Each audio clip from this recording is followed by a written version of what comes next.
Hello, everyone. I'm Janet Salmons, Methods Guru for Sage Methodspace, and I'm happy to be joined here today by Matthew Zook, who is the managing editor for the Big Data and Society Journal. And this interview is part of a series of interviews with editors about research relevance. So before we get started, if you are new to Methodspace, this is a blog community sponsored by Sage Publishing. We're interested in all things to do with planning, designing, conducting research, analyzing it, and sharing results both by writing and other forms. At the hub of this Venn diagram, you can see we have teaching and learning, because we think that whether you are a brand new researcher or an experienced researcher, we all have something to learn. So, Matthew, why don't you begin by telling us a little bit about the journal, your readership, and your goals? Sure. First of all, thanks for including me and the journal in this. It's great to be part of it. I think it's a really nice series, and look forward to seeing the interviews with other journal editors. Big Data in Society was founded about, I think at this point, about 8 years ago. And it sort of came out right at this moment when lots of people were talking about big data, big data science and things like that. It was I don't know, the moment at which the big data sort of came onto the scene in terms of research and, both academic research and corporate research. And the point for big data in society was really to provide a space for social science research, and it's very interdisciplinary, and social science research on what we call big data practices. So certainly there's some methodological questions in there, but really what we were wanting to focus on, and it's been the focus for the journal, is what changes when people start using big data to do whatever, look at medicine, look at society, look at urban planning, what have you. And that's sort of the key focus on the journal. And from that, we draw from all kinds of different disciplines: sociology, anthropology, geography, that's my own discipline, computational social sciences, media studies, communications, business and economics. They're all in there, which makes for sort of a bit of a challenge, because it's a lot of different approaches, theoretical bases, methodological bases, but really interesting. You have all these people in conversation with each other, thinking about how this use of big data and associated algorithms and so forth are changing society in some ways, or are interacting with the way society works in some way. And, we're certainly in such a time of great change. So, what do you see as the kind of concerns that are particularly of issue for your readers and for the researchers who are contributing at this time? Yeah, I mean, the concerns, I mean, like I said, it's interdisciplinary. So there's concerns are, many. So in some ways, it's kind of hard to sort of pick out certain things. I mean, I think in terms of things that let me give you two sort of topical kinds of things, and one that's sort of more sort of methodological. Okay. In sort of a nutshell, there's really interesting new possibilities for studying society, economy, culture, what have you, using big data. So it's an epistemological sort of issue that we can think about different ways of knowing, understanding society through big data. Then the flip side of that is, it becomes an ontological question, because big data, it's often not necessarily something we're seeking out. It's something that might have been, people talk about data exhaust, things that sort of left over from other sort of functions. And so there's this ontological moment where big data is defining what society is. And so that's a really sort of interesting pairing or Mhm. sort of binary there. You both have this great sort of advantage and sort of really interesting possibilities, but then you have to be careful to recognize that you're being limited in various ways. You're not necessarily, not always the case, but often you're not necessarily going after what you really want to study. Um, and so then, this makes, sort of a methodological question really comes is it's sort of like, so how, you know, ultimately, what are we measuring? That's really sort of Mhm. a, Mhm. basic, big question. It's not like, often this is not coming from well-defined census surveys or things that Mhm. social sciences are very, used to. Um, but how do we define this thing? Mhm. A lot of my own research, I look at Twitter data. So what is a tweet, or what is a social piece of social media? What does that mean? What was the intent? Really interesting questions. And then sort of also really methodologically, how do we deal with concerns about privacy and surveillance? That comes up Mhm. constantly. It's something that we really push our authors to engage with seriously. I Mhm. mean, it's we there used to be a time where people would say, well, it's just social media, so it's public, so we don't have to be concerned about Mhm. that. But obviously, there's all kinds of Right. implications for that. So I'll stop there. So you mentioned different methodologies. So on the methodological side, I mean, are you finding qualitative, quantitative, mixed methods? Um, what is interesting to both your readers and to the researchers who are trying to contend with the kinds of dilemmas that you mentioned and Yeah. finding meaning behind all of these, giant giant collections of data where the N is very, very big. Yeah. Yeah. Yeah, exactly. It's an ongoing challenge. I'll say at the start. I mean, maybe somewhat counterintuitively, or at least at first glance of the journal, there's a lot of qualitative methodology in our journal. In fact, I Mhm. would say if it's probably the majority of the work that's done, and this is sort of classic. Hmm. In many cases, classic qualitative methodologies, interviews, focus groups, ethnographies. Um, but there's also plenty of the more sort of data sciences. We were talking about Mhm. data sets in the millions or tens of millions and things like that. And there's some really interesting sort of overlaps for that. And I mean, and some of it, and we don't ask people to be all things. We don't Mhm. require people have, a data set of a few million, whatever to publish, but then also do an ethnography. Mhm. So that we certainly have that. And I think that's some of the that's a really interesting work. That's kind of challenging, but we Mhm. do ask people to think seriously um, about, well, not to be too binary about the quantitative methods, but that's sort of an easy way to think Mhm. about it. So if you're doing largely a sort of quantitative sort of study Mhm. using this stuff, also think about some of the qualitative aspects. Sort of going back to what I Mhm. said earlier, what does that thing that you're actually using, what does that actually measure? And is there Mhm. some confusion about that? Right. Then if you're doing qualitative research, um, make sure that you're not, overly simplistic about what's going on with the computational Mhm. side of things, because it's easy for qualitative methodologists to sort of say like, well, quantitative people just, are treating people like bits, or just sort of Mhm. like atoms or something like that. And that's really not fair, because there's some very sophisticated and sort of Mhm. people are trying to be serious about how they think about this. Not everyone, but the kind of Mhm. people we want to engage with within our journal on those kinds of questions. So one of the challenges that we're kind of wrestling with in this series on method space is that, with so many really pressing problems, especially with the pandemic and the related enormous changes across the globe that we're seeing.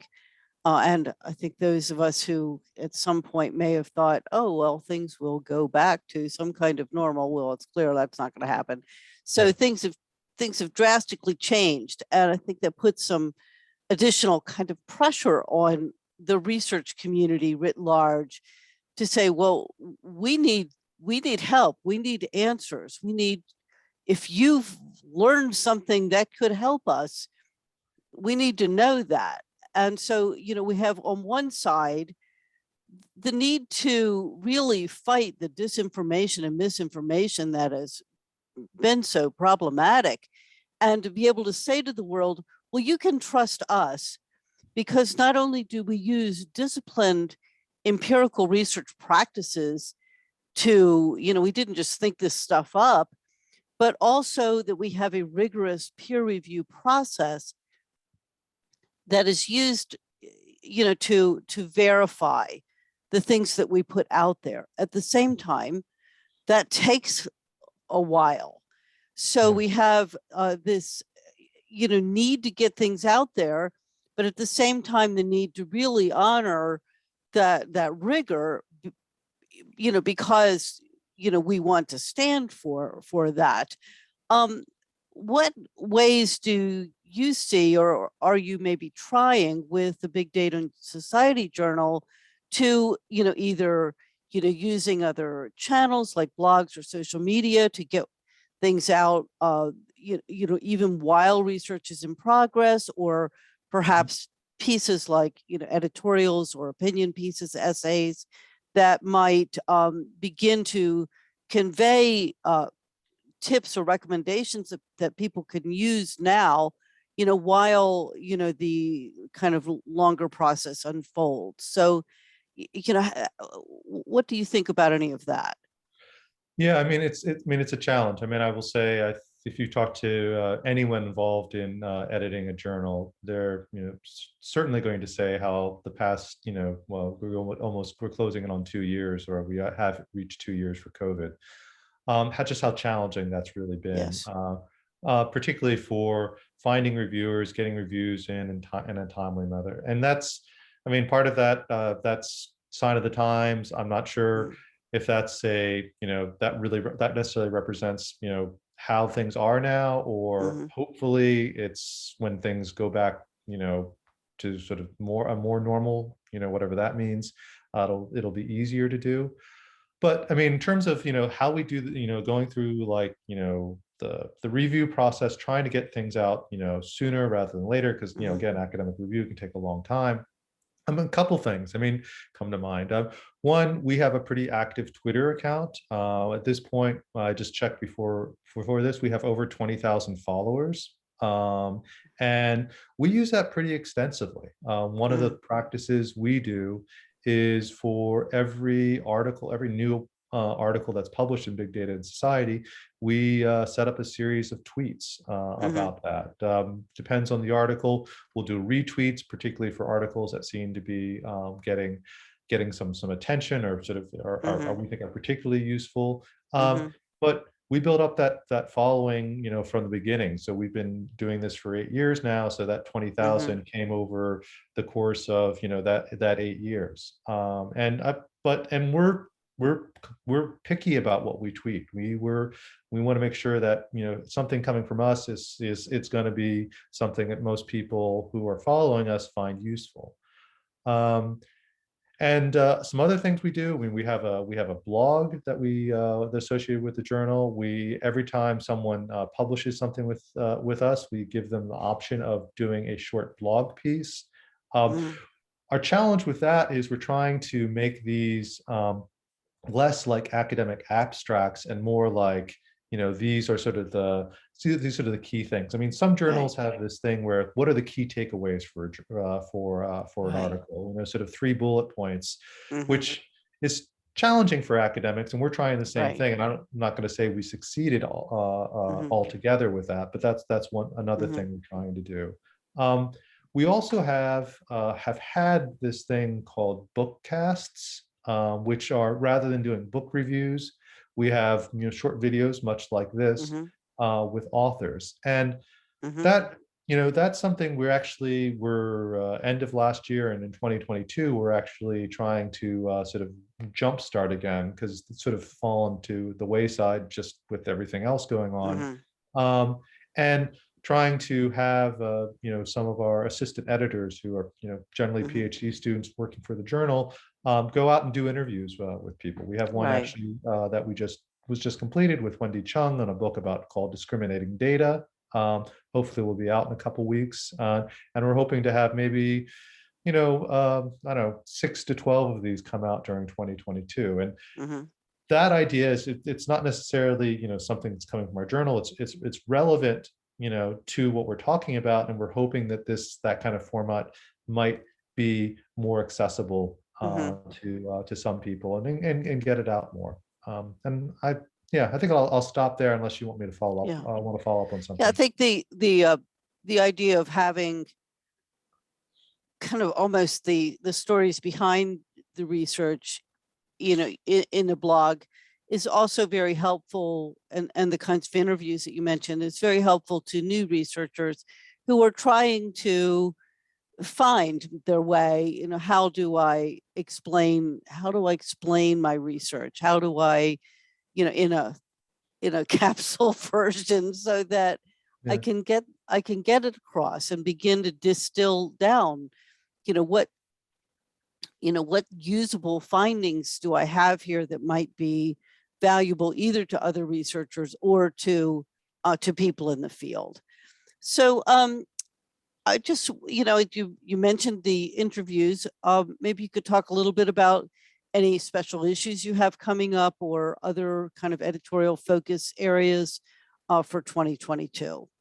Yeah, sure. I'll do that. I guess one last thing I'd thought about earlier, which I mean, I also think it's just sort of, I think this is not just our journal, but it's generally good advice. Um, I would say for authors, desk rejects are actually, I think, a useful and a positive thing Mhm, for people, not because it's necessarily the outcome you wanted, but it's generally pretty quick and also sort of gives you a clear sign like, okay, this journal doesn't fit. And we use mhm, these not because we think papers are necessarily bad, but simply because this paper is not for us. This doesn't work. right. Try something else. So that's another thing. In terms of special themes, that's actually been one of the things, I think, the strengths of the journal. We've done a lot of special themes. I think this is where some of the best work of the journal, or important work of the journal, is doing, because we're trying to sort of take ideas um, pretty early on and then get them through and out while a lot of research has not been done. So we got a bunch of things coming out. One is on digital phenotyping. This is basically this is looking for how uh, digital phenotyping is basically gathering data and trying to categorize people based on Mhm, their actions online. How this is changing practices in medicine and healthcare. A mm, really interesting bit of research, in terms of how online activity can actually translate onto, how someone is treated for medical conditions. Another one, this is actually gets back to the methodological question, this qualitative versus quantitative one. Very provocative special theme title called Machine Anthropology, mm, which is exploring in different ways how big data approaches, how machine learning and things like that mhm, might be applied to ethnography and ethnographic methods, which mhm, on the face of it is not something you would necessarily, I don't think most people would bring together. But there's some really interesting ideas and approaches trying to push back, against that sort of, that's the sort of simplicity of thick qualitative research mhm, and big quantitative data, mhm, and how this might be, might come together. Um, we have another one coming out. And the two I talked about, we have some papers out already. They're going to be finalized in 2022. Third one along those lines is called Data Power and Racial Formation. And I think this mm, is actually an area that we're trying to do a lot more work in. We're really interested in papers who are, looking at how, data or big data is being used to make, to categorize and, and sort of, come up with, ways of mhm, measuring difference within society. Race obviously is a huge way in which difference is constructed in society. Mm-hmm. And so this particular one special theme really gets into some of those ideas, and a really interesting set of papers. Right. So those are three coming out. We got a couple like sort of on the that are just starting. Papers are going to start coming in March. One's talking about micropolitics and online sort of oppositional cultures. Mm-hmm. Really sort of interesting work on this. The other one, which I think, well, this is tied to my own sort of research interest, is looking at the idea of a city as a license. How do licensing, and particularly things like smart contracts associated with blockchain technologies, how is that changing the way cities are Mm-hmm. working, or how cities are thought to be working? So Right. there's a bunch of special themes. Probably went into more detail than you wanted, Mm-hmm. but hey, No, I these, think like I that said, I that love these. gives people an incentive to look up the journal. And since this is an open access journal, it is available to anyone. So, Exactly. well, thank you so much for explaining a little bit of background, and I think it will be helpful to uh, people who are looking for this kind of literature, as well as to people who may be thinking about submitting articles to you. Yeah, well, fantastic. Happy to do this. And again, one of the yeah, as managing editor, this has been a real joy for me of the past, Mhm. since I've been, associated with the journal. I was, from as co-editor from the start. And so yeah, really looking forward to submissions and readers coming to the journal. Thank you.